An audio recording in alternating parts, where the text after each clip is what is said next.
Guerra espiritual en la realidad no es un concepto que define el conflicto, ¿ok? Y como realmente actores de un escenario profético, dice porque el reino de los cielos sufre violencia y solamente los valientes los arrebata. Que el valiente tiene que ver con conducta, con actitud.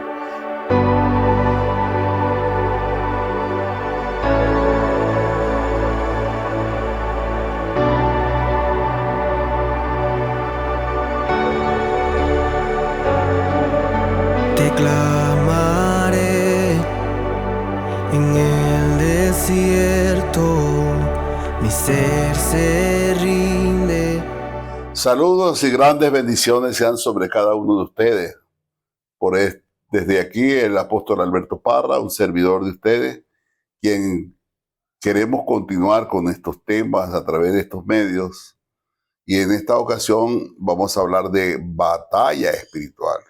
Quiero expresarle mi gratitud primeramente al Dios del cielo que me concede la gracia y el favor de llegar a ustedes a través de estos medios y a todos aquellos que se han ubicado, se han metido sobre estas redes, sobre estos canales para recibir realmente esta impartición, pero también me han expresado su afecto, su cariño, su estímulo y también de las maneras que este material les está llegando a ustedes de gran bendición, la cual es mi deseo.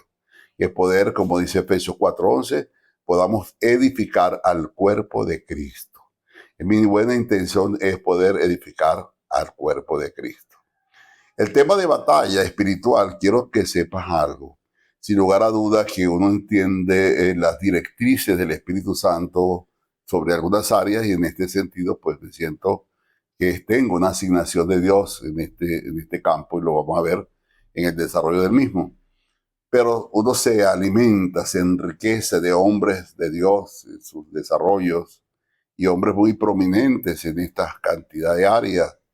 Y para mí uno de los hombres que ha bendecido mi vida en su formación es Neil Anderson, en su libro Rompiendo Cadenas, Saliendo de la Oscuridad. Uno de los libros que para mí ha sido de gran bendición. Pudiera decir también otros más escuelas teológicas que he hecho, como el caso de el Señor Soberano, Jesús el Señor Soberano, en la cual hicimos un estudio un técnico superior a través de ellos. Estoy más que me ayudaron y así como esto pudiera hablar de muchos otros que nos ha tocado en lo largo y ancho de nuestra vida leerlo.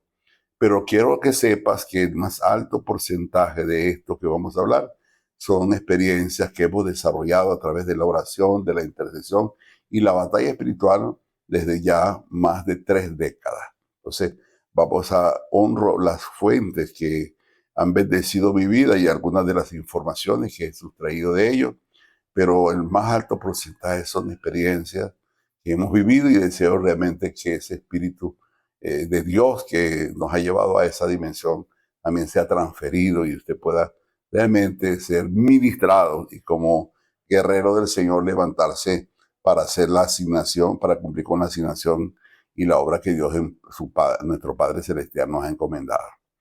Vamos a desarrollar varios conceptos, vamos a derribar probablemente algunas vacas sagradas y probablemente vamos a ver que hay algunas escuelas de este tema que se llama la guerra espiritual y usted va a ver qué es el concepto de guerra y qué es lo que es batalla espiritual, porque hablo de batalla, ya que guerra espiritual en la realidad no es un concepto que define el conflicto, ¿ok? Porque de una manera muy sencilla que vamos a desarrollar, la guerra espiritual es el conflicto entre dos reinos que pelean por un objetivo en común. Eso es la guerra. Es determinante, es decisiva y esa guerra se libró en la cruz. La fuerza del mal contra la fuerza del bien. Pero cuando hay un vencedor, quiere decir que el conflicto está resuelto. Entonces deja de ser guerra porque ya hay un vencedor. En este caso, la guerra espiritual es el conflicto entre dos reinos que se peleó en la cruz. Pero cuando Jesucristo resucita al tercer día y dice, toda potestad se me fue dada en el cielo y en la tierra, quiere decir que ya el conflicto fue definido porque hay un vencedor. Entonces ya no hay tal guerra, ahí es batalla espiritual. Entonces la batalla no es a la ofensiva, es a la defensiva y la batalla no tengo nada que quitarle al maligno porque Cristo se lo quitó todo. Por eso digo que tal vez vamos a disentir de algunas escuelas, incluyendo algunos libros de títulos que hablan de este énfasis porque desconocen de alguna manera o por lo menos nos mencionan esa obra consumada. El tema que vamos a desarrollar en el contexto de la batalla espiritual está fundamentada en la obra de la cruz, en la obra consumada del Calvario, en la justicia expresada en la consumada obra del Calvario, donde logró Dios satisfacer sus demandas de justicia en el sacrificio de Cristo. Y es el fundamento de nuestra fe, lo que es realmente saber que todo lo que vamos a ejecutar es un acto que fue ya consumado en la cruz y que nosotros como sus hijos y como realmente actores de un escenario profético estamos llevando adelante la obra de la cruz. Vamos a hacer efectivo su obra consumada y que es la asignación de nosotros como iglesia, ejecutar la justicia divina que fue expresada en los méritos gloriosos de nuestro Señor Jesucristo. Así que una hermosa aventura nos espera en este tema y espero que usted lo pueda disfrutar y que nos equipemos para ser más efectivos en la asignación que tenemos dentro de nuestro trabajo de manifestar el reino, de desintegrar las obras del mal, de traer libertad a los cautivos y proclamar, por supuesto, el año de libertad de Dios y provocar ese gran despertar y gran avivamiento esperado y, por supuesto, conversiones multitudinarias que puedan llevarse a cabo dentro de la asignación que Dios por su gracia nos ha encomendado. Así que les digo bienvenidos a este tema de batalla espiritual y esperando que tengamos maravillosas experiencias. También les pido que vayan anotando sus preguntas, algunas de ellas, para que en un momento oportuno les podamos dar respuesta y que de alguna forma u otra se disipe cualquier duda o algún tipo de cosa que pueda generar algún tipo de mala interpretación o confusión. Así que con toda confianza, háganos ver cualquier pregunta de aclaratoria y también eso va a ser de mucho provecho, no tan solo para usted que la hace, sino para aquellas personas que están conectadas con este medio. ¿Okay? Tomamos como base bíblica ese texto que dice Mateo capítulo 11, versículo 12. Dice, desde los días de Juan el Bautista hasta ahora, el reino de los cielos sufre violencia y solo los valientes lo arrebatan. Qué tremendo es porque dice ese mismo texto que estamos leyendo, ese mismo capítulo, hay una parte que dice Lucas capítulo 7, versículo 28, os digo que entre los nacidos de mujer no hay mayor profeta que Juan el Bautista, pero el más pequeño en el reino de Dios es mayor que Juan el Bautista. Esa declaración nos da a pensar muchas cosas. Primero Juan envía a algunos de sus discípulos a preguntar si él es Jesús, o sea, el Mesías, o venía otro después. Jesús no le da conceptos, sino evidencias. Vayan y cuéntenle a Juan que los ciegos ven, que los sordos oyen, que los mancos caminan, que los muertos resucitan y que el evangelio del reino, hago énfasis del reino, es predicado a los pobres. Luego describe lo que es la vida, el testimonio de Juan y hace ver que esto más que un profeta, en él es lo que se había profetizado que enviaría el espíritu de Elías. Estamos hablando que el espíritu de Elías fue Elías de que confrontó realmente a las profetas de Baal, confrontó a Jezabel y hablamos que en el monte de Carmelo fue un monte de confrontación. Entonces veamos el elemento profético de que Juan reposaba el espíritu de Elías y también nos dice la palabra que fue el último profeta de acuerdo al antiguo pacto o antiguo testamento. Ahora, Jesús dice algo interesante. Él escribe que no ha habido hombre nacido de mujer que sea mayor que Juan el Bautista. Fíjate que Jesús ponía a Juan por encima de todos los héroes bíblicos del antiguo pacto. No ha habido hombre nacido de mujer que sea mayor que Juan Bautista. Se puso a una cantidad de héroes que ya nosotros conocemos, ¿verdad? De la Biblia, como un Abraham, como un Moisés, como un Isaac, y para de contar, y él dice que no ha habido otro como Juan el Bautista. Interesante. Pero luego hace algo que es donde yo quiero desafiar o llamarle la atención a todos. Dice, más cualquiera de pero el más pequeño en el reino de Dios, es mayor que él. Está hablando de una posición aún de mayor y está hablando del reino. Obviamente estamos hablando del reino, aquellos que hemos nacido en el reino, que ha sido revelado el reino, un nivel de autoridad en el reino, y que de alguna manera pues también dice porque el reino de los cielos sufre violencia y solamente los valientes los arrebata. El valiente tiene que ver con conducta, con actitud, con fidelidad, una serie de elementos que involucra lo que es la parte de ser valiente. Pero qué tremendo es, porque cuando dice que el más pequeño en el reino puede ser mayor, estamos hablando de una posición, de una dimensión, de un lugar que nos coloca a todos los que hemos nacido de nuevo, los que hemos nacido en el reino, porque si no naciere de nuevo no podrá entrar al reino, y que nos ubica realmente en una posición de autoridad, por supuesto, porque luego dije, porque el reino de los cielos sufre violencia y solamente los valientes lo arrebatan. Y el reino se combate con reyes. El reino se combate con autoridad y es parte del tema que vamos a estar desarrollando a lo largo de estos programas. Qué interesante, espero que lo vayan tomando en cuenta.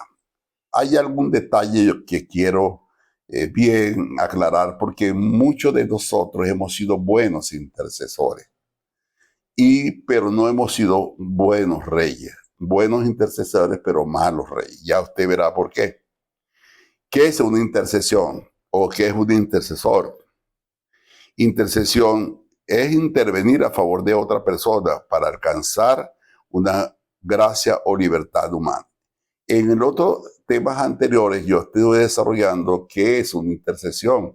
Es un negociador, alguien que negocia, algo que de alguna manera ejerce lo que llamamos el sacerdocio, que es un negociador para Dios, a través de su palabra, intervenir sobre un asunto en particular. Es nuestra condición sacerdotal como el Hijo de Dios. Interceder es orar a Dios a favor de otra persona. Y dice que Jesús, hasta el día de hoy, nuestro sumo pontífice, nuestro sumo sacerdote, intercede por nosotros, ciertamente. Entonces, la intercesión tiene que ver con mediar, con lo que yo puedo alcanzar a favor de otra persona. Una oración intercesora es efectiva desde cuando está respaldada en las Sagradas Escrituras. Y tremendo es cuando podemos hablar la intercesión conforme a la palabra. ¿Por qué? Porque la fe viene del oír y el oír de la palabra del Señor. Pero la intercesión que está enriquecida con la palabra de Dios es porque ella va generando fe, ya que nosotros estamos pronunciando y confesando. He escuchado muchas personas que dicen por la palabra. Y está muy bien la expresión, pero esa palabra debe ser citada, debe ser confesada. Por ejemplo, si yo voy a declarar la sanidad sobre una persona, yo le digo, Dios, declaro que está sano por la palabra, que por sus llagas fuimos nosotros curados. Es decir, que a veces hago confesiones muy sin sustento, porque por la palabra, pero no sustento cuál es la palabra. Entonces se ha convertido en muletilla. No, señor. Cuando usted dice por forma a la palabra, declaro esto, sí, entonces cite la palabra, porque la palabra es que le da soporte a la fe. O la fe usted está declarando que es un hecho porque está escrito por Dios. Dios lo declara. Entonces es interesante que la oración intercesora efectiva debe estar fundamentada en la palabra de Dios y puede moverse poderosamente en la mano de Dios, porque es como traer a memoria, usted lo dijo. Si usted lo dijo, yo lo creo.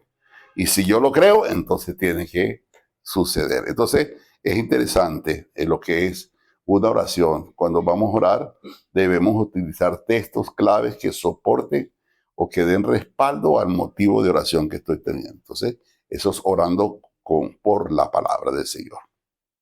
Estos son temas que más adelante lo vamos a desarrollar, pero les suelto esas prendas por adelantar. También tenemos que entender lo que es la parte de intercesión profética. Es un tema que lo voy a tocar someramente, porque más adelante voy a hacer mayor énfasis en esta programación de lo que es la intercesión profética.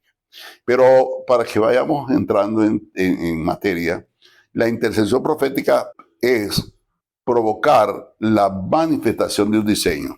Y hay algo que es interesante, que siempre estoy aclarando, y ya lo vamos a ver más adelante, es lo que es el profeta del antiguo pacto y el profeta del nuevo pacto. Ya hablé que el profeta del antiguo pacto, el último, fue Juan el Bautista, y él vivió en la ley, y el recurso de profecía era la ley, la Torá, porque el pueblo se había apartado de Jehová, y la corrección, la disciplina ya estaba determinada en las escrituras, que serían las consecuencias de apartarse de Jehová. Deuteronomio capítulo 28, versículos de adelante, y en las bendiciones a partir del versículo 15. Pero la característica del profeta del nuevo pacto es diferente, porque ya realmente cambiaron los tiempos, ya Cristo vino a la cruz del Calvario, los escenarios cambiaron, y yo tengo que reconocer realmente ahora la obra de la cruz. Lo que es interesante es ubicarnos en el tiempo profético. Por eso escuchamos muchas profecías que no tienen soporte ni corresponden a la realidad presente, porque fueron desfasadas, y tenemos como base el Antiguo Testamento, que puede ser como una ilustración, pero no como un fundamento profético. ¿Por qué? Porque ya Cristo, en él se cumplieron la ley y los profetas. La ley, los salmos y los profetas. Si en Cristo se cumplió la ley, los salmos y los profetas, entonces quiere decir que el carácter profético en la gracia es diferente al carácter del antiguo pacto. Una de las entidades que ha sido más sometida a prueba es el ministerio profético de la iglesia. También, viendo lo valioso que es esto, tendremos un tiempo donde vamos a analizar un poco esa parte. Sin embargo, vamos a darle algunos textos claves, que sean segunda de Pedro capítulo 1, versículos 20 al 21, primera de Corintios capítulo 14, versículos 32 y 33, para darle soporte a lo que estoy conversando con ustedes. Segunda de Pedro capítulo 1, versículo 20 y 21 dice: entendiendo primero esto, que ninguna profecía ninguna profecía de la Escritura es de interpretación privada, porque nunca la profecía fue traída por voluntad humana, sino que los santos hombres de Dios hablaron siendo inspirados por el Espíritu Santo. La falta de la actualización del ministerio profético en la verdad presente del nuevo pacto, segunda de Corintios capítulo 3, versículos 5 al 6, provoca una revisión, nos lleva a una revisión profunda del verdadero carácter y funciones del ministerio. También hay otro texto que respalda lo que estoy hablando, Efesios capítulo 4, versículo 11 al 16, para que los estudiosos revisemos eso. Entonces podemos afirmar que a partir de la obra consumada de la cruz, que el verdadero carácter profético en la verdad presente no es anunciar constantes y permanentes tragedias o calamidades atribuidos a un Dios airado que al parecer no ha logrado satisfacer su demanda de justicia. Esa es la triste historia que uno escucha a veces de profetas de desastre.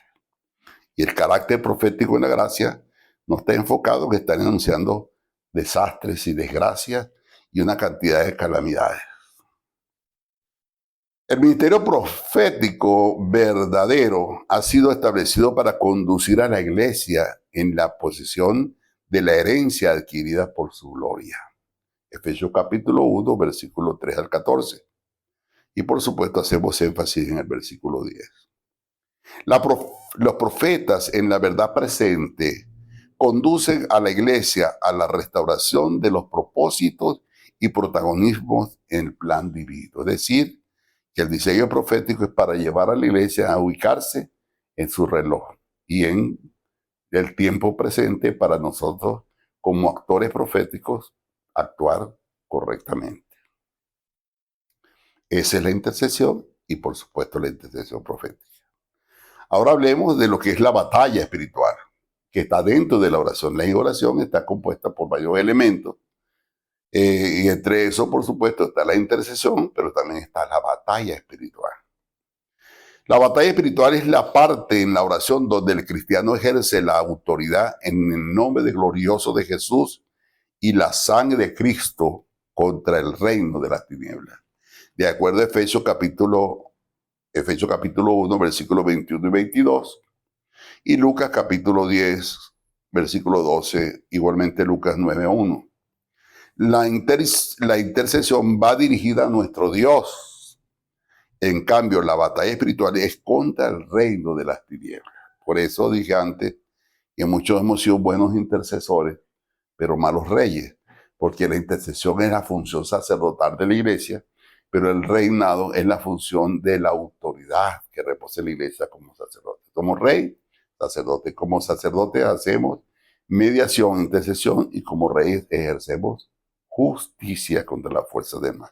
Por eso el conflicto que aquí es de dos reinos, y el conflicto justamente es contra la fuerza del mal, con la cual la intercesión va dirigida a Dios, pero la batalla es contra desintegrar las agendas y obras perversas del enemigo que de alguna manera u otra están afectando nuestras vidas, ciudades, comunidades e iglesias.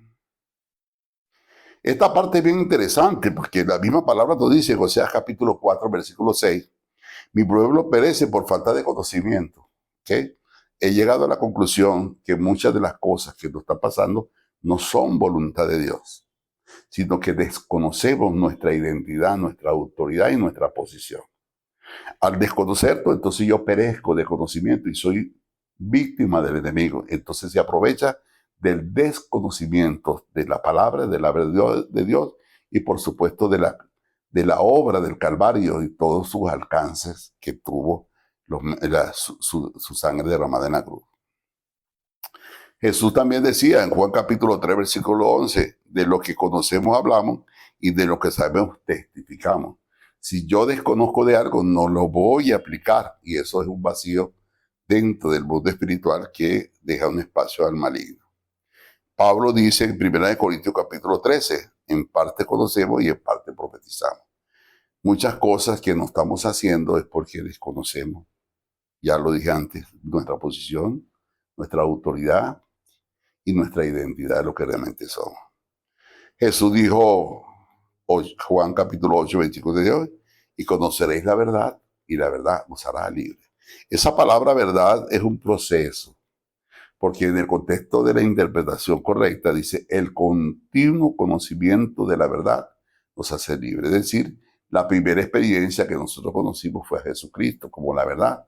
Yo soy el camino, la verdad y la vida. Esa verdad nos llevó a hacer la salvación, a confesarlo como Salvador y por supuesto a tener la experiencia del nuevo nacimiento. Pero luego empezamos un proceso que llamamos justo conocimiento de esa verdad progresiva. Y en la misma medida que vamos obteniendo las escrituras, yo soy más libre. No porque lo sea en el contexto espiritual, sino en el contexto del conocimiento que voy adquiriendo, me hace libre de tantas cosas, prejuicios y por supuesto se van cerrando grietas y fisuras de la ignorancia o el desconocimiento de Dios, que son los espacios que el enemigo toma para aprovechar el ser. Fíjense usted que Efesios capítulo 6, versículo 14 al 17, dice, estad pues firmes, ceñidos vuestros lomos con la verdad. Fíjense, está hablando de ceñir los lomos con la verdad. Vestidos con la coraza de justicia y el calzado de los pies con el apresto del evangelio de la paz. Sobre todo, tomad el escudo de la fe, con que podáis apagar todos los dardos de fuego del maligno. Y tomad el yelmo de la salvación y la espada del Espíritu, que es la palabra de Dios. Nótese lo siguiente, que en este caso, dentro del atuendo, dice que está el cinto de la verdad. Y ese es un traje blindado que se nos ha dado para estar equipados en el conflicto la cual estamos inmersos. Pero si ese cinto carece de la verdad, el cinto de la verdad, quiere decir que mi armadura tiene una fisura, una grieta. Y el enemigo va a estar evaluando, inspeccionando por dónde él puede colarse. Y si ve realmente que el cinturón de la verdad no está expresado, va a conseguir un acceso a través de ello. En el antiguo pacto solamente conseguimos 4 textos que nos hablan del maligno de Satanás. Lo primero lo conseguimos en Génesis 3, 15 y 16, en la tentación. El segundo en el libro de Job. El tercero cuando David dice que Satanás tentó a David y tentó al pueblo. Y el cuarto en el libro de Zacarías, cuando dice que Satanás acusó al profeta, al sacerdote Josué. Es decir, pero luego lo conseguimos a través de falsos profetas, Faraón, el rey de Tiro, el de Sidón, de una forma simbólica, pero no literal. Esto quiere decir que la revelación del enemigo, la revelación del maligno, fue traída por Jesucristo. Jesucristo va a revelar la obra del diablo. Y dijo, Satanás vino a matar, a robar y a destruir. Y para eso apareció el Hijo del Hombre, para deshacer las obras del diablo. Entonces van a entender que la revelación del enemigo fue traída por Jesucristo. Él vino a señalar el responsable de todas las desgracias y a manifestar el origen de tanta maldad, señalando a Satanás como principal responsable del asunto. Sin embargo, cuando vamos a hacer un estudio, hay dos textos claves que tomamos del Antiguo Pacto, que se habla del maligno, pero de una forma simbólica. Esos dos textos base son Ezequiel capítulo 28, versículos 12 al 19, y Isaías capítulo 14, versículos 10 al 25.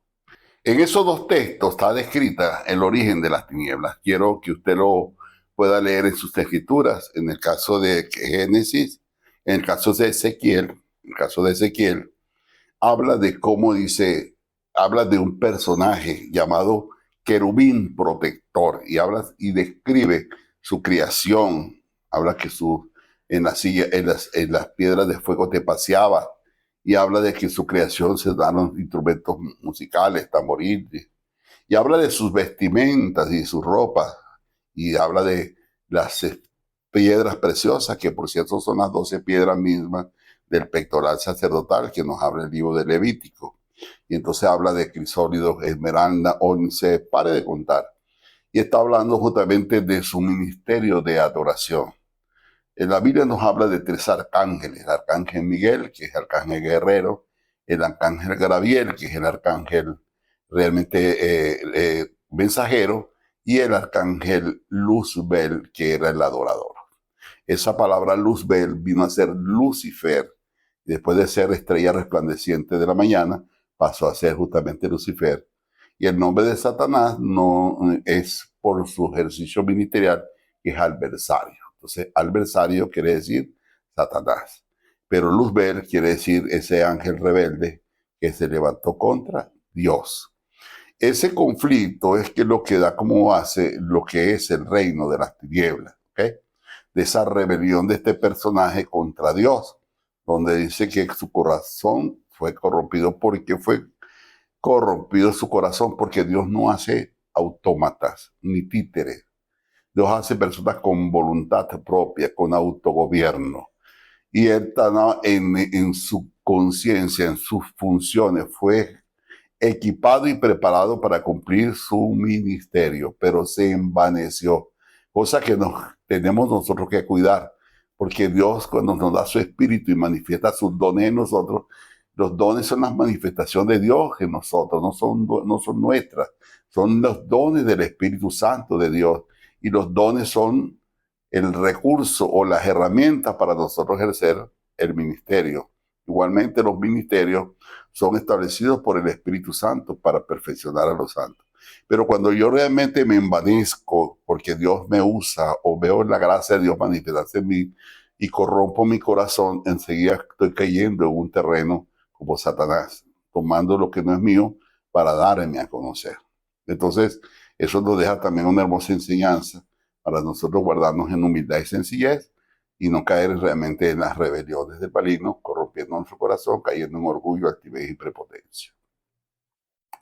En Isaías 14 están las determinadas famosas declaraciones de Satanás. Subiré sobre las estrellas de los cielos, estableceré mi trono, seré semejante al Altísimo. Nótese lo siguiente, que él manifestó su desconformidad en su posición angélica, queriendo realmente dar lo que en criollo pudiéramos ilustrar como un golpe de estado al Dios del cielo, y él no seré semejante al Altísimo. De esta manera, por supuesto, se provocan lo que se llaman las declaraciones fatales del maligno, que viene a generar lo que se llama ese conflicto, llamado el conflicto, lo que llamamos la guerra espiritual. Ahí sí estamos en lo que es la guerra espiritual, porque es el conflicto entre dos reinos. Hay otros textos que quiero que los tomes como un recurso de apoyo donde revela la naturaleza perversa del maligno. Satanás tuvo celo de Dios y de su gloria. Quiso tomar la gloria de Dios. Dice, no, si hay mucha gloria para Dios, mejor me quedo con un poco. Y con un poco se convierte en el adversario de Satanás. En Génesis 3:5, él dice, cuando le da la tentación a nuestros primeros padres, dice, no, lo que pasa es que seré como dioses. Es decir, su espíritu de rebelión se lo transfirió para introducir el pecado en nuestros padres. Entonces dice que le dijo. De igual manera, en Lucas capítulo 4:7, cuando estaba Jesús en el desierto, fue tentado por Satanás y le dijo, todos los reinos de la tierra te daré si postrado me adoras. Y es decir, siempre ha buscado los medios de cómo lo adoren. Y hoy por hoy, acá hay muchos elementos, ciertamente, donde el demonio asqueroso ha buscado ser adorado a través de muchos medios y muchos canales en esa provocación. En 2 de Tesalonicenses, en el capítulo 4, dice que también que se sentará en el trono y buscará de ser adorado. Y Apocalipsis capítulo 12:4, de igual manera, son textos que armonizan dentro de lo que es la ambición de Satanás de buscar la adoración. Hoy se vale de idolatría, de hechicería, se vale aún de personas, individuos que se le atribuyen facultades, aún de personas que han ejercido funciones magistrales de gobierno en distintos lugares y sitios y terminan realmente reconociéndole y dándoles atributos, la cual es una forma disfrazada del maligno buscar adoración. Hoy por hoy hemos visto que en nuestra tierra de gracia, Venezuela, también ha habido una activación de algunas prácticas en ese sentido para atrapar o desviar la atención del venezolano a cosas que realmente no son de Dios, para desviar su mirada del cielo y dársela o atribuir facultades y poderes a personas que probablemente fueron hombres y mujeres de Dios, pero que no fueron para ser adorados, sino para como un testimonio de su fidelidad. Dios le honró, pero no para hacerlo realmente nuestra práctica pecaminosa. Por eso es el disfraz del enemigo, utilizando sus maquillajes y sus escenarios para desviar la atención del ser humano hacia él a través de algunos medios o estrategias. Para poder comprender este tema con mayor amplitud, queremos hablar de lo que es, cómo está organizado los cielos. La palabra nos dice el apóstol Pablo en 2 de Corintios, capítulo 12. Él habla de una experiencia que tuvo. Dice que sé de un hombre que en la carne o en el espíritu, no lo sé, subió al tercer cielo. Dice que cosas que ojos no han visto, oídos no han oído, ni han subido al corazón de hombre, son las que Dios les reveló. Entonces está hablando de una experiencia en el tercer cielo. Obviamente tomamos eso. También en el capítulo 4 del libro de Apocalipsis, el apóstol Juan también dice que tuvo una experiencia, dice, sube acá. Y dice que en el espíritu estaba delante de un trono, uno semejante al hijo del hombre, un arco iris, y 24 ancianos, la cual define un trono. Estas bases bíblicas, Jesús dijo, en verdad te digo que hoy estarás conmigo en el paraíso. Estamos hablando de un lugar específico que está definido como el tercer cielo. El tercer cielo, Pablo dijo, subí al tercer cielo. Entonces, es la base para darle, para entender este gráfico que le estamos poniendo para darle mayor entendimiento a este gráfico. Entonces, entendemos que el tercer cielo es el centro de gobierno de Dios, la morada de Dios, es el centro del trono de Dios. El segundo cielo es lo que llamamos las esferas de los ángeles o las esferas de celestes. Esto espero que puedan entenderlo mejor a través del gráfico. Esferas de los ángeles o esferas celestes, segundo cielo. Y el primer cielo, las esferas de las personas, la atmósfera, la estratosfera, donde andan los aviones, todo lo que podemos alcanzar y ver en nuestro entorno, eso es lo que llamamos el primer cielo. ¿Okay? Esta parte del segundo cielo es importante entenderla porque ahí fue el conflicto espiritual. Cuando Satanás dice, subiré sobre las estrellas de los cielos, estableceré mi trono, está manifestando su desconformidad en su posición angélica.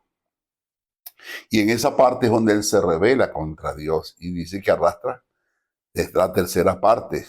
Eso está en Daniel capítulo 8, versículo 9 en adelante, y Apocalipsis capítulo 12, versículo 4, donde habla que con la cola arrastró la tercera parte de los ángeles del cielo. Porque más son los que están con nosotros que los que están en contra de nosotros. Ahora bien, ¿qué quiero decir con esto? Que en este cuadro usted va a ver que estamos tratando de representar simbólicamente como estrellas, porque de acuerdo a Daniel 8 o 9 de adelante, dice que con la cola arrastró la tercera parte de las estrellas del cielo, la cual ahí simbólicamente representan los ángeles. Ahí habla de los ángeles. Es que en Apocalipsis, cuando habla también del ángel de la iglesia, también están representados como ángeles a través de las estrellas y a través de lo que es el candelabro. Vamos a seguir entonces tratando de entender este cuadro, y ahí estoy mandando otro cuadro que espero que sea más comprensible en cuanto a lo que es el trono de Dios, lo que es el segundo cielo, la esfera de los ángeles, y el tercer cielo, que es la esfera de las personas. Sistema organizado de Satanás. Satanás no es omnipresente, porque esos son atributos netamente de Dios, que es un ser omnipresente, que Dios está donde Él quiere estar. ¿Ok? Satanás no tiene esos atributos, Él no es omnipresente, pero se hace presente a través del sistema organizado, orquestado. Entonces, de esa forma se hace presente a través de un sistema de jerarquías, un sistema organizado. Dentro de eso está lo que llamamos los principados. Principados son fuerzas demoníacas, son medios. Los principados controlan zonas geográficas, diseñadores de estrategias, gobiernan naciones, continentes de una forma oculta. Esos son los principados. También conseguimos lo que llaman las potestades. Las potestades son fuerzas demoníacas, son medios donde Satanás obra y opera. Dirigen los diseños, o sea, son los que obedecen las directrices de los principados. Ellos dirigen los diseños, tienen cierto rango de jerarquía, tienen jerarquía y rango en obediencia o en directrices ciertamente de las funciones de los principados. Son los lugartenientes los que ejecutan las directrices de los principados, las potestades.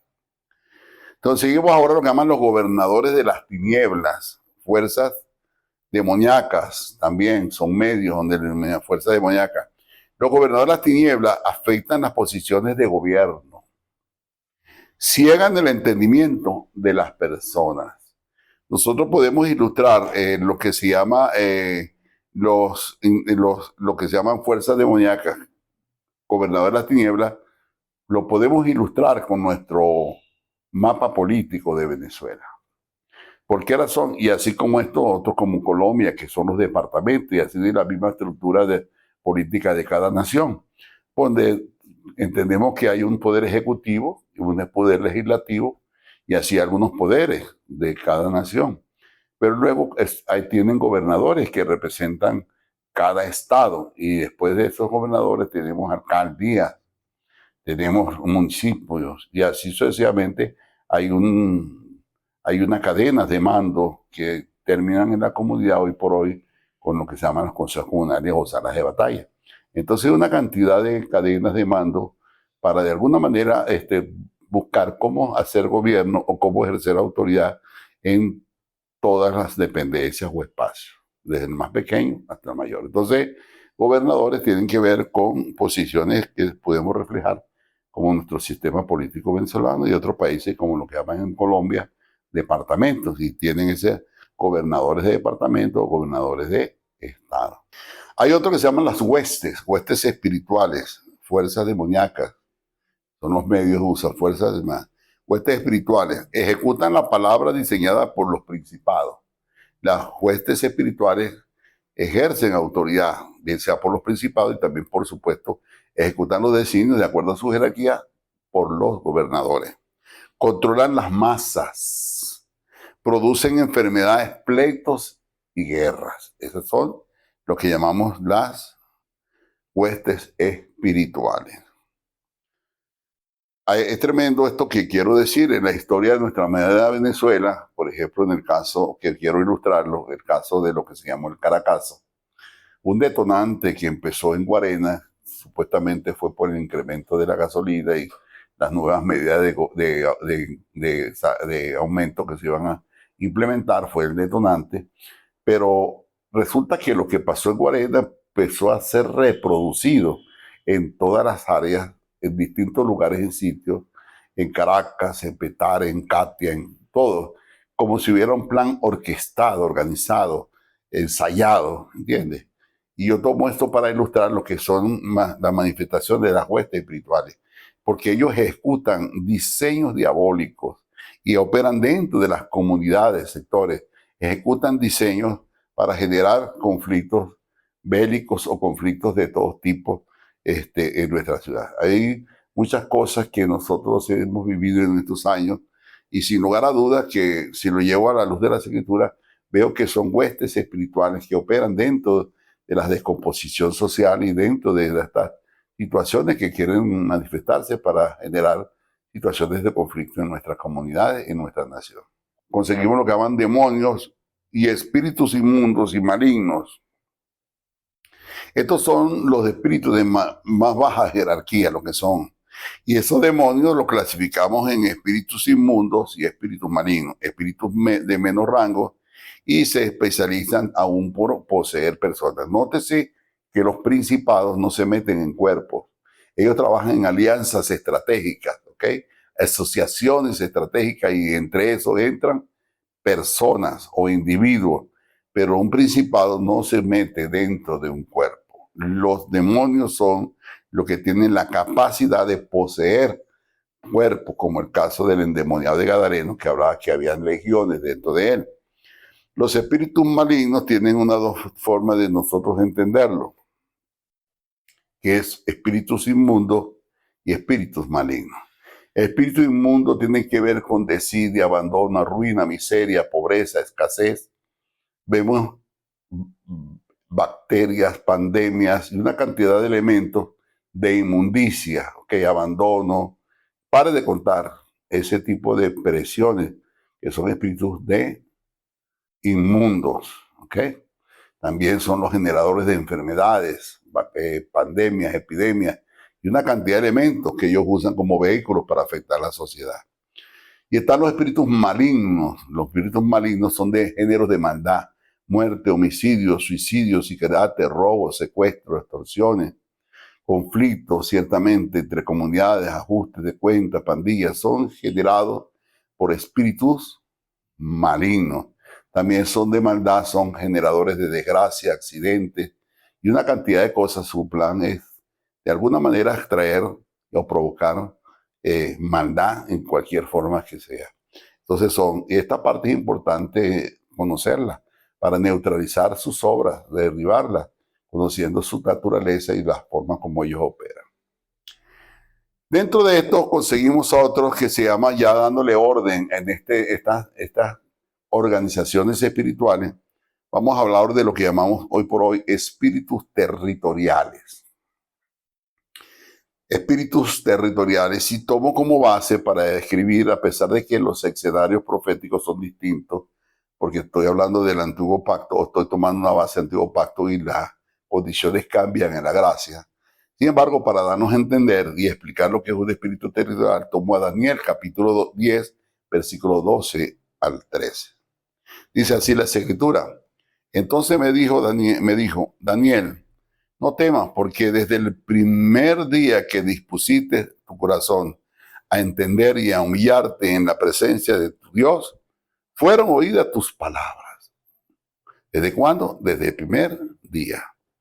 Y a causa de tus palabras yo he venido, mas el príncipe del reino de Persia se me opuso durante 21 días, pero he aquí Miguel, uno de los principales príncipes, vino para ayudarme y quedé allí con los reyes de Persia. Cuando usted ve en el capítulo 7 del libro de Daniel, ve que los sistemas de gobierno que ahí expresan son animales depredadores, como el leopardo, como el oso, como el león, Y muchos sistemas de gobierno son señalados en la Biblia como depredadores. ¿Ok? Y en este contexto está hablando de los sistemas que estaban para el momento gobernando la tierra, como es el príncipe de Persia y el príncipe de Grecia. Vale la pena destacar que esas identidades son reconocidas de acuerdo al sistema de gobierno que estaba mandando para el momento, que era para Grecia o Persia, que eran los gobiernos de turno. Entonces estos detalles son bien interesantes. Y dice el príncipe de Persia y el príncipe de Grecia. Pero luego en el versículo 20 le dice, el libro de Daniel 10:20 dice, él me dijo, ¿sabes por qué he venido a ti? Pues ahora tengo que volver para pelear con el príncipe de Persia. Y al terminar con él, el príncipe de Grecia vendrá. Es decir, cuando hablamos del príncipe de Persia y el príncipe de Grecia son alianzas espirituales para dominar una ciudad, para dominar una nación, estrategias complementarias de otras entidades para tratar de dominar y a provocar realmente obras malévolas y perversas. Entonces vemos que la oración de Daniel por 21 días en ayuno vino a provocar un conflicto espiritual y fue enviado Miguel para tratar de ayudar al conflicto y está señalando el responsable, es el príncipe de Persia y el príncipe de Grecia, es decir, es lo que denominamos espíritus territoriales. Dominaban un territorio. Nosotros, ¿cómo nos damos cuenta de esto? ¿Cómo discernimos? Hay tres fuentes de discernimiento. ¿Cómo discernir la sombra del diablo?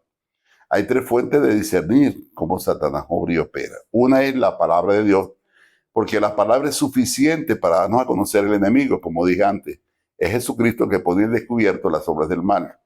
En segundo, el don de discernimiento, que el don de discernimiento es la capacidad que nos da el Espíritu Santo para conocer el mundo espiritual, la cual demora al Señor que nos dé mucho discernimiento. Pablo decía que no ignoremos sus maquinaciones.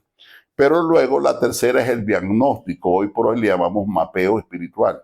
¿Por qué razón? Porque cuando el maligno pasa deja huellas digitales. Y cuando develamos la escena del crimen conseguimos que ahí están las evidencias del responsable de esa desgracia.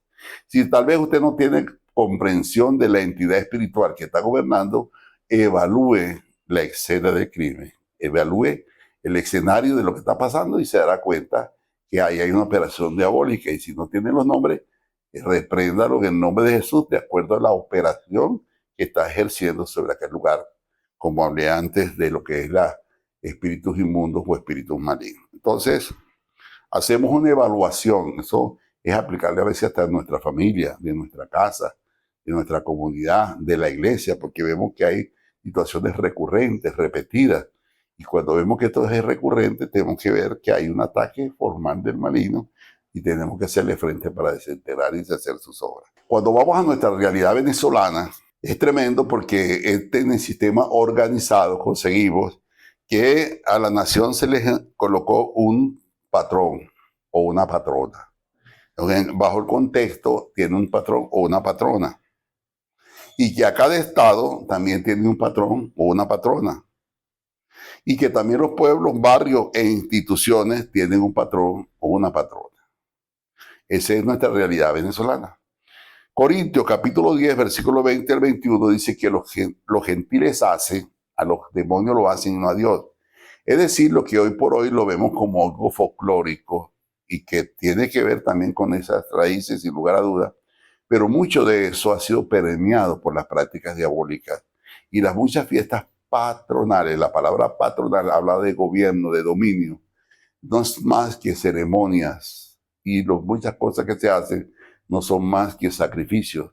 ¿Para qué? Para que esas entidades espirituales sigan ejerciendo dominio sobre aquel territorio, sobre aquel lugar, gobernando y dominando sobre aquello. Así que no pasemos por alto estas determinadas fiestas, porque dentro de eso son prácticas pecaminosas, corrompidas, que en muchos casos hay sacrificios de animales, ¿ok?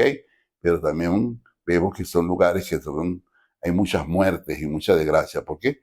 porque son entidades que se valen de la sangre de seres humanos, de animales y demás, que a través de ese disfraz de fiesta se consuman cosas que traen maldición y desgracia. Entonces, esas son de las cosas. Levítico capítulo 10, versículo 7, así como el Salmo 106, al 106, el versículo 37, hablaba del mandamiento, que el Señor hablaba de que no presentiéramos sacrificios a humanos y animales, ni que hiciéramos culto a los demonios. ¿Ok? Y también dice que entregaban sus hijos a Moloch, a los demonios. Y Deuteronomio 32, 17 nos habla justamente de esa base bíblica donde el Señor nos da alerta y prohíbe al pueblo de Israel este tipo de práctica. Dice que por esa razón Él desecha esa nación de delante de Él. Entonces son prácticas que la vemos a ver muy livianamente como folclóricas y también tienen su elemento bonito y agradable, pero dentro de esas muchas experiencias se están trayendo manifestaciones demoníacas que provocan maldición y desgracia sobre nuestras ciudades, pueblos y naciones. Primera de Corintios 10, versículo 20 al 21. Antes digo que los gentiles sacrifican, a los demonios los sacrifican y no a Dios. Y no quiero que vosotros os hagáis partícipe con los demonios. No podéis beber de la copa del Señor y la copa de los demonios, ni podéis participar de las mesas del Señor y de las mesas de los demonios. En el capítulo 17 del libro de Apocalipsis, cuando habla de la caída de Babilonia, dice, cayó Babilonia, y describe las condiciones de esa ciudad. Léalo con calma y habla justamente guaridas de demonios. Es tremendo como hay sistemas, en este caso está hablando de Babilonia, que son impregnados de fuerzas demoníacas. O dice guarida de ladrones, y que operaban en las distintas áreas y esferas. ¿Okay? Dentro de ese contexto que habla esa parte de la Biblia. En Venezuela tenemos una experiencia bien interesante, atípica, o casi esto identifica todos los pueblos latinos, porque todos tenemos una raíz histórica, un antecedente histórico. Y en el caso de Venezuela vemos lo que se llama el sincretismo religioso en Venezuela. La palabra sincretismo se refiere a la liga híbrida o el amalgamiento de dos o más tradiciones culturales. Es decir, que la conquista vino a traer lo que llamamos hoy, lo que llamamos un sincretismo, que es la mezcla de varias creencias, dos o más creencias. Se gestó desde la conquista debido a que unos hombres que traían a su Dios se encontraron con nuestros dioses.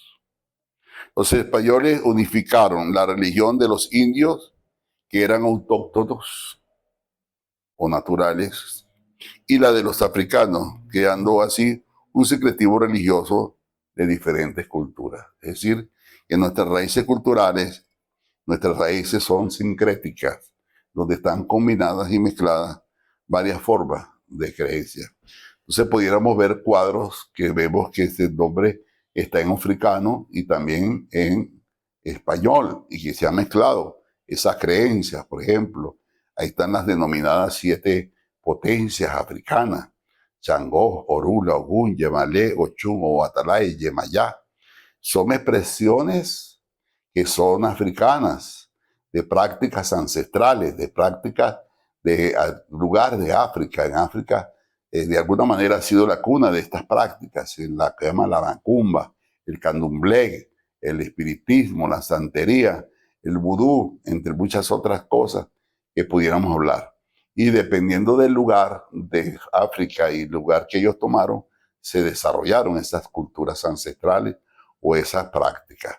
Hoy por hoy, entonces hubo un sincretismo, esa mezcla, y estos nombres los conseguimos nosotros a través también de nuestro santoral católico, como es Santa Bárbara, San Francisco, San Antonio, la Virgen de la Mercedes, la Virgen del Valle, y todas estas prácticas que tienen nombre también, es la combinación de este tipo de liga o sincretismo.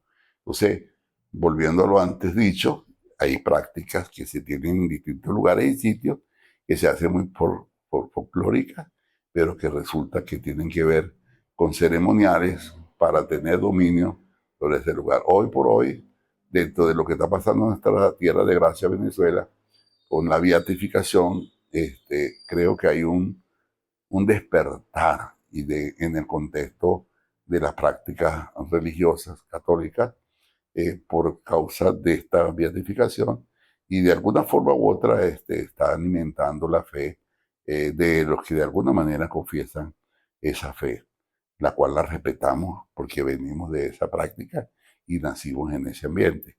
Pero hoy con la luz y la comprensión que Dios nos da, vemos que terminamos quitando nuestra mirada del Dios del cielo para mirar deidades o a personas que su testimonio fue extraordinario y que realmente nos da una inspiración, pero que no es para nosotros hacer de ellos un Dios, ¿ok?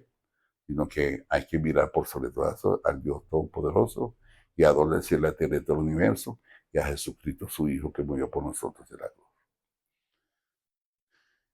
Seguimos adelante. Hay algo curioso, que esto lo tomé de un libro de un hombre de Dios llamado Peter Warner. Peter Warner, en su libro que se llama Confrontando a la Reina del Cielo, tomé algunas cosas interesantes, ¿ok? En el libro de Confrontando a la Reina del Cielo, por Peter Warner, narra sobre Max Muller, un especialista en la historia del Imperio Romano, que ha escrito un tratado erudito llamado La Cristiandad del Imperio Romano, año 100, año 400 después de Cristo, donde argumenta que el factor principal para la conversión del Imperio Romano al cristianismo fue la expulsión de las fuerzas demoníacas. Uno de ellos corresponde a la historia del apóstol Juan y su enfrentamiento cara a cara con Diana de los Efesios. Müller explica que Juan, a diferencia de Pablo, sí fue al templo de Diana para hacer la guerra espiritual, ante cuyo nombre todo ídolo y todo demonio y poder inmundo huyen. Haz ahora que el demonio que está aquí en el templo huya ante su nombre. Y mientras Juan estaba diciendo esto, de repente el altar se partió en muchos pedazos y la mitad del templo se cayó. Prosigue diciendo que en este encuentro de poderes llevó a la multitud de Éfeso a la fe de nuestro Señor Jesucristo. Es decir, que el principado o espíritu territorial que dominaba a Éfeso fue quebrantado y como resultado viene un crecimiento del evangelio en la iglesia de Asia, es decir, las 7 iglesias de Apocalipsis. Ya hablaremos un poco más. Ahí demuestra una esfinge de lo que es realmente Diana, que es una matriarca con muchos senos.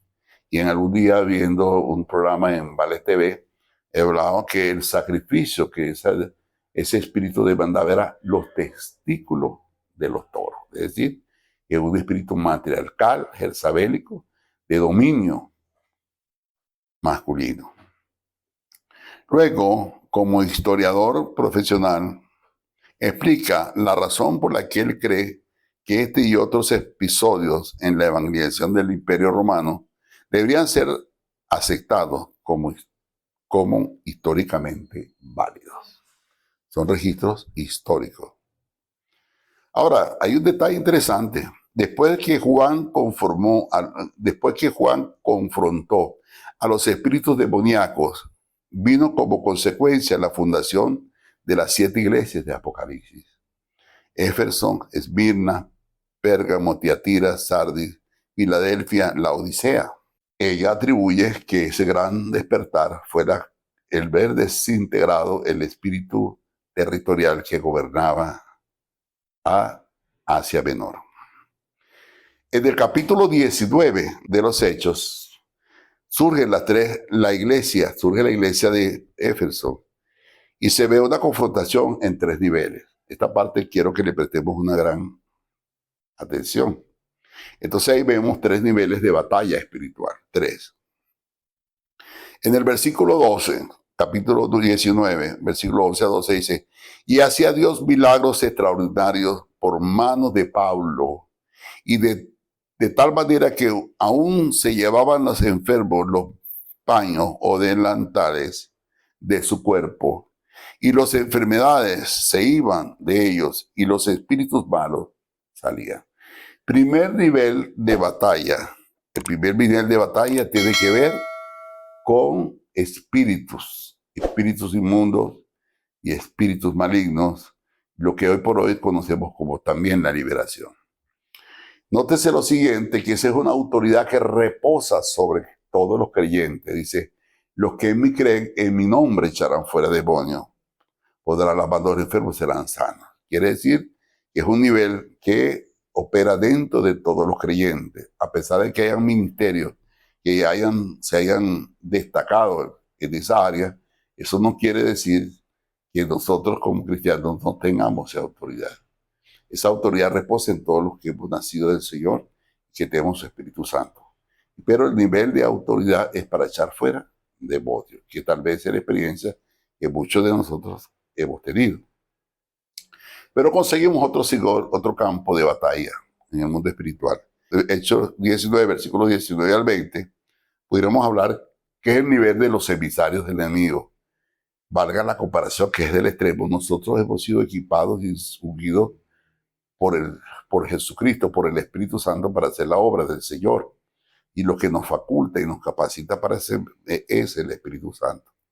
En el contexto adverso, son personas que han entregado sus vidas al maligno y lo han consagrado a través de ceremoniales y cosas, desarrollando lo que llamamos justamente esos denominados sacerdotes de las tinieblas, que son hechiceros, que son magos y que representan entidades espirituales, algunos en la palería, en la santería, en el vudú, toda esta cantidad de prácticas en distintas áreas que hoy sabemos y conocemos dentro del mundo espiritual y de las prácticas exotéricas o prácticas espirituales en esta Venezuela y distintas partes de Venezuela.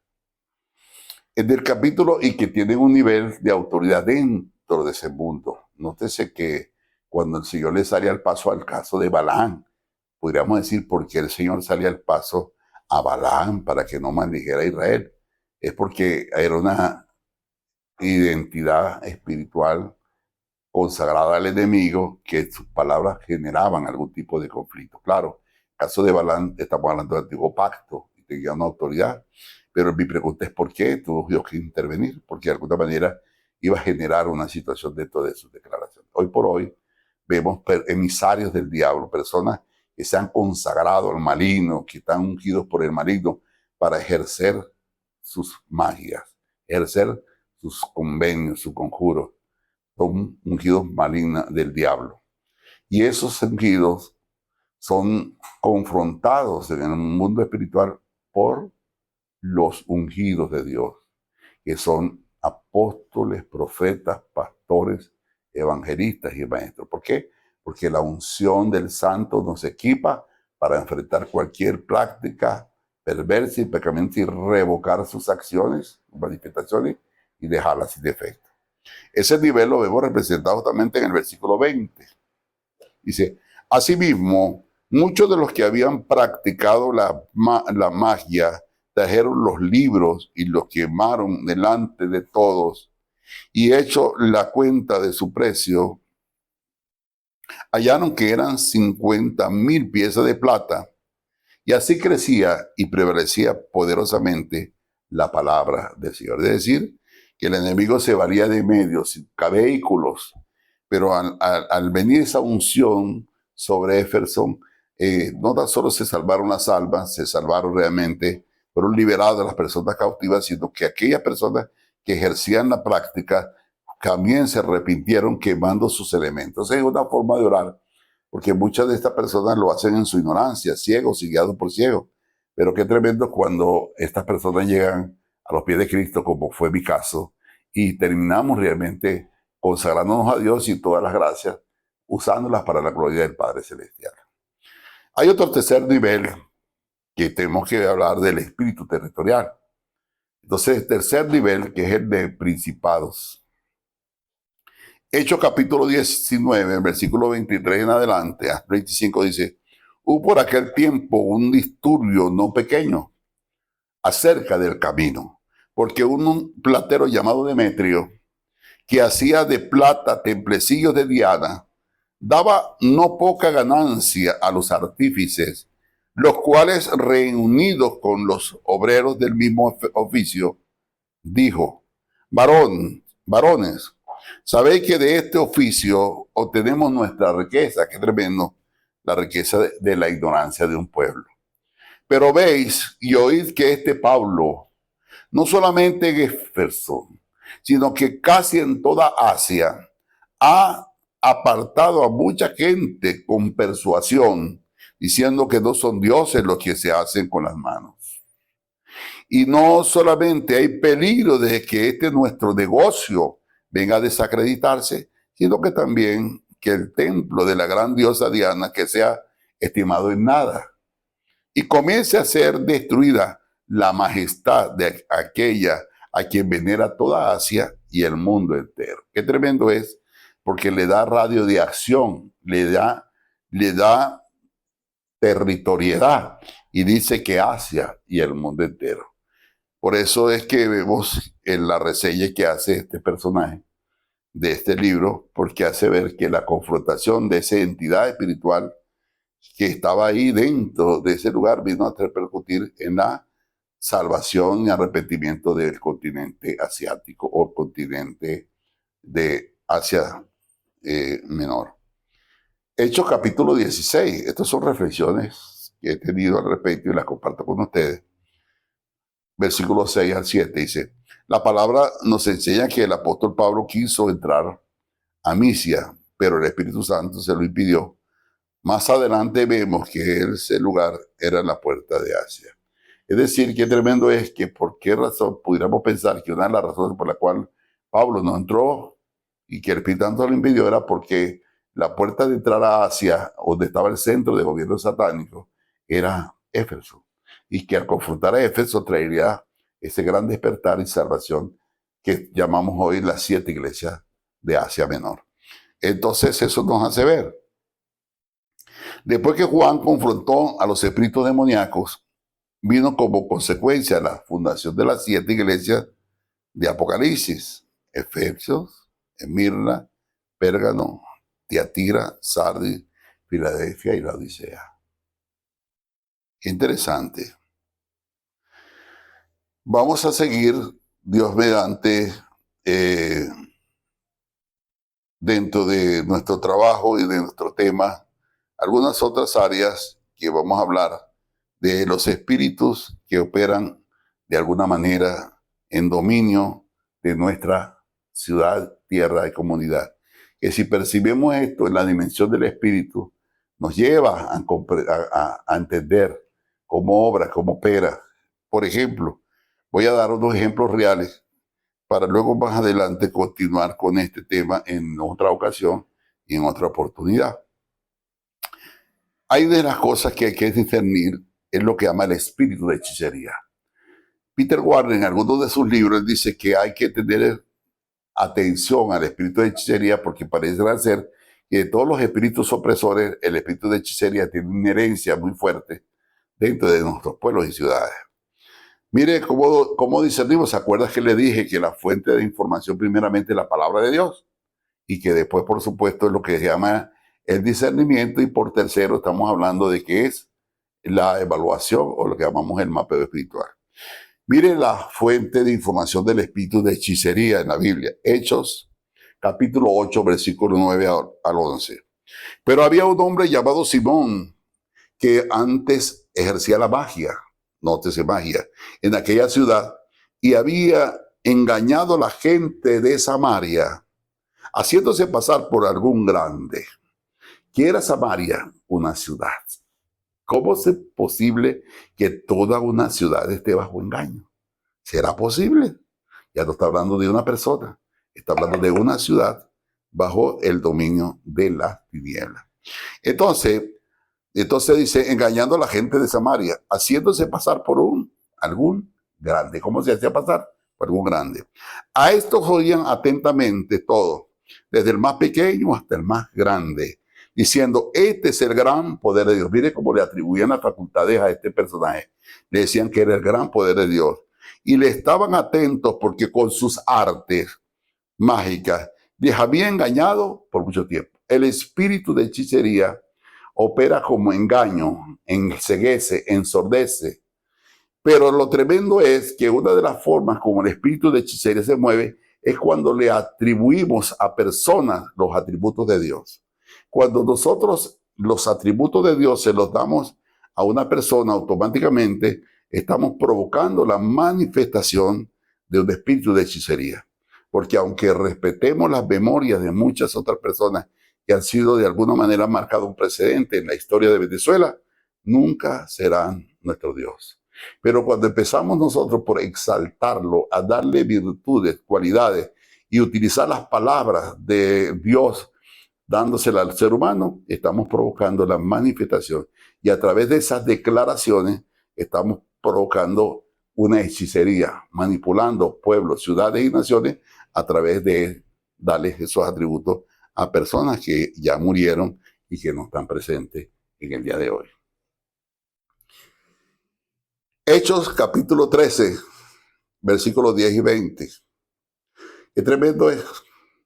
Entonces Saulo, que también es Pablo, lleno del Espíritu Santo, fijando en él los ojos, dijo, oh lleno de todo engaño y de toda maldad, hijo del diablo, enemigo de toda la justicia, no cesa de trastornar los caminos rectos del Señor. Ahora, pues, he aquí, la mano del Señor estará contra ti y serás ciego y no verás el sol por algún tiempo. Pablo está entrando ciertamente a este lugar y había un hombre llamado Elimas, que era judío, también llamaban Bar Jesús, y que él se oponía al precónsul. Y entonces se resistía porque el precónsul quería escuchar las palabras de Dios. Nótese lo siguiente, que este hechicero manejaba, el precónsul era un funcionario, una autoridad en el lugar, y era manejado por esta influencia de esta persona bajo la unción diabólica de engaño, de hechicería. Ahora vea usted cómo el apóstol Pablo ora, la cual nos da identidad del discernimiento. Dice, fijando los ojos, dijo, oh lleno de todo engaño. ¿Se acuerda que en el texto 8 hablamos que el espíritu de hechicería opera con engaño? ¿Qué engaño? Opera con engaño. Dice, y de toda maldad, opera con engaño y con maldad. Y opera con injusticia, engaño, de toda maldad, hijo del diablo. Y lo del diablo, que es la mentira. Jesús dijo, vosotros sois del diablo, porque el diablo es mentiroso. Entonces quiere decir que es un espíritu de engaño, es un espíritu de maldad y un espíritu de mentira. Enemigo de toda justicia, es decir, muchas cosas no son justas y no se opera la justicia porque está bajo poder diabólico hechicero que tuerce la justicia. Enemigo de la justicia. Entonces estamos hablando que habla de engaño, habla de maldad, habla de mentira y habla de injusticia. Y luego sigue diciendo, no cesa de trastornar los caminos rectos del Señor. Así como Amalek resistió a Israel en el desierto, igualmente dice, por cuanto Amalek contendió contra Jehová, Jehová contenderá contra Amalek de generación en generación. Es decir, una resistencia al propósito de Dios.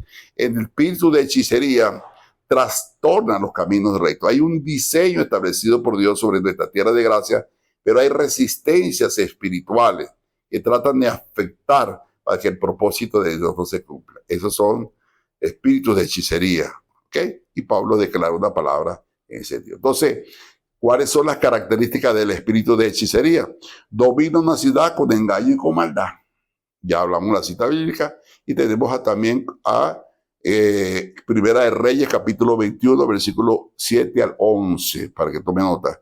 Crean patrones mentales. ¿Qué es patrones mentales? Hechos capítulo 17, versículo 21. ¿Qué crean patrones? donde las personas terminan pensando igual, son esclavos de sus pensamientos, no tienen voluntad propia, sino obedecen a esa estructura pensante que gobierna y domina pueblos, ciudades y sociedades. Entonces queda patrones. En el caso de Juan, Hechos 17 dice que todos los atenienses y extranjeros residentes ahí no tenían otra cosa en que pensar, decía que había un patrón de pensamiento. Controla y manipula a los gobiernos, ese es el espíritu de hechicería. Son enemigos de la justicia, trastornan los caminos rectos del Señor y son patrones de pensamiento por el espíritu de la idolatría, de acuerdo a Hechos capítulo 19, versículos 34 al 35. Vamos a continuar con este tema en otra oportunidad y seguiremos hablando en lo que es el conflicto entre dos reinos. Básicamente es una información y lo que hemos dado es un diagnóstico de una realidad presente. Ahora falta cómo vamos a procesar y de qué manera este conocimiento o esta comprensión bíblica nos da a nosotros directrices para orar de una forma estratégica, sabiendo lo que dice Efesios 6:12, cada día lo vamos a entender, que mi lucha no es contra seres humanos, mi lucha no es contra instituciones humanas, mi lucha es contra principados y potestades que operan en las esferas celestes.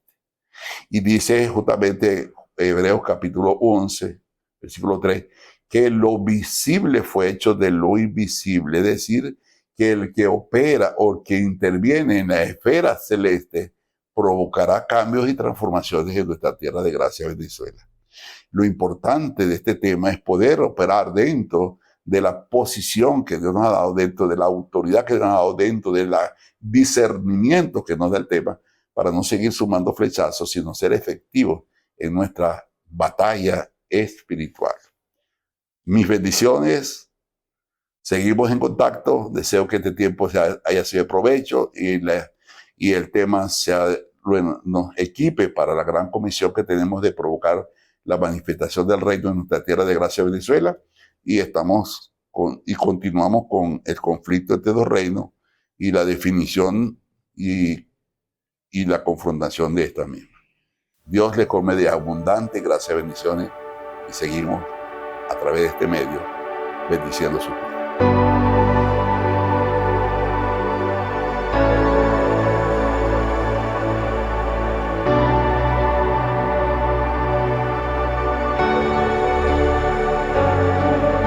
Te clamaré en el desierto, mi ser se rinde a ti completo, tu voz me guía de noche y día, tu luz resplandecerá.